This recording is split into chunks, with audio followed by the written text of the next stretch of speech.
Praise the lord. దేవుని నామానికి మహిమ కలుగునుగాక. ఈరోజు దేవుని వాగ్దానము, అతడు నన్ను ప్రేమించుచున్నాడు గనుక నేనతనిని తప్పించెదను. 91వ కీర్తన 14వ చరణము. మరొక నూతన ఉదయమును చూసే కృపను అనుగ్రహించిన దేవాతి దేవునికి వందనములు. అతడు నన్ను ప్రేమించుచున్నాడు గనుక నేనతనిని తప్పించెదను అని అంటున్నాడు దేవుడు. తప్పించడానికి సామర్థ్యము గలవాడు కనుకనే తప్పిస్తాను అని వాగ్దానం చేస్తున్నాడు. ఎంతైనా నా దేవుడు శక్తి గలవాడు. ఈ లోకమనే పాపములో నీవు జారి పడకుండా ఆయనే తప్పిస్తానంటున్నాడు. చాలామంది రక్షణ పొందిన వారైనను వారి పాదములు జారిపోయే స్థితిలోనే ఉంటున్నాయి.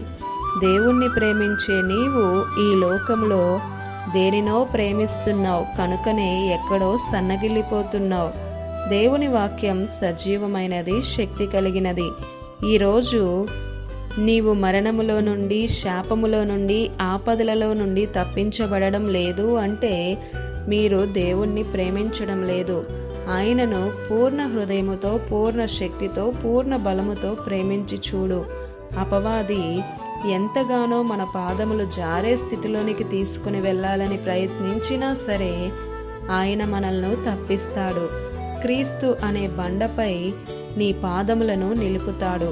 సాతానుడిని సిగ్గుపడేలా చేస్తాడు. మనలను ఆయనకు సాక్షులుగా నిలబెడతాడు. ఆయన ప్రేమలో నుండి మనం సన్నగిల్లిపోకుండా చూసుకునే బాధ్యత మనదే. నిన్ను శోధనలో నుండి తప్పిస్తాడు. నీవు దేవుణ్ణి ప్రేమించే వ్యక్తిగా ఉంటే ఆ దుష్టుడి యొక్క శోధనల నుండి తప్పించే పని దేవునిది. ఎంత శోధన కలిగినను దేవుణ్ణే ప్రేమించు. ఈ శోధన ఎందుకు వచ్చింది అని కాదు, ఆయనపై నమ్మకముంచు. దేవుణ్ణి ప్రేమిస్తున్నావు కదా, ఆయనే నిన్ను తప్పిస్తాడు. తన కృపనిచ్చి బలపరుస్తాడు. ఈ దిన వాగ్దానం మీ అందరి జీవితాలలో నెరవేరాలని కోరుతూ దేవుని సువార్త పరిచర్యలో మీ సహోదరి Prasanna. God bless you. Amen.